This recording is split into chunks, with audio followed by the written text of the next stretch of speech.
মঙ্গলবার রাজধানীতে কেন্দ্রীয় বাজেটের তীব্র বিরোধিতায় পথে নামল বাম দল সিপিআইএম। কেন্দ্রীয় বাজেটে দেশের সাধারণ মানুষের প্রত্যাশাকে মান্যতা দেওয়া হয়নি। কর্পোরেটরদের স্বার্থ রক্ষায় বাজেট প্রস্তুত করেছে কেন্দ্রীয় সরকার।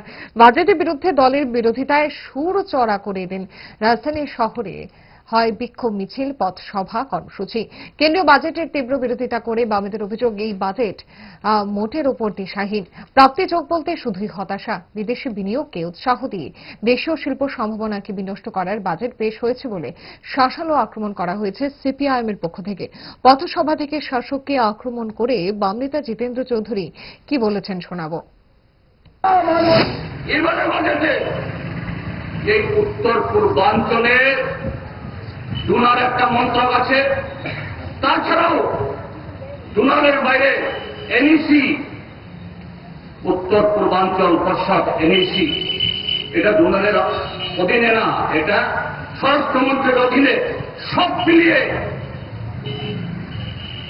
যত বরাদ্দ হয় এবার 13,000 কোটি টাকা কম বরাদ্দ করা হয়েছে। প্রচার কাজে বন্ধুরা, আমরা এই বাজেটকে সমর্থন করতে পারি না। আমাদের প্রত্যাশাও ছিল না।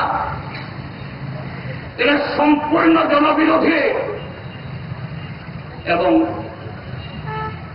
কর্পোরেটদের শোষণ করার জন্য। এখানে কমরেড সুভাষিস বলেছে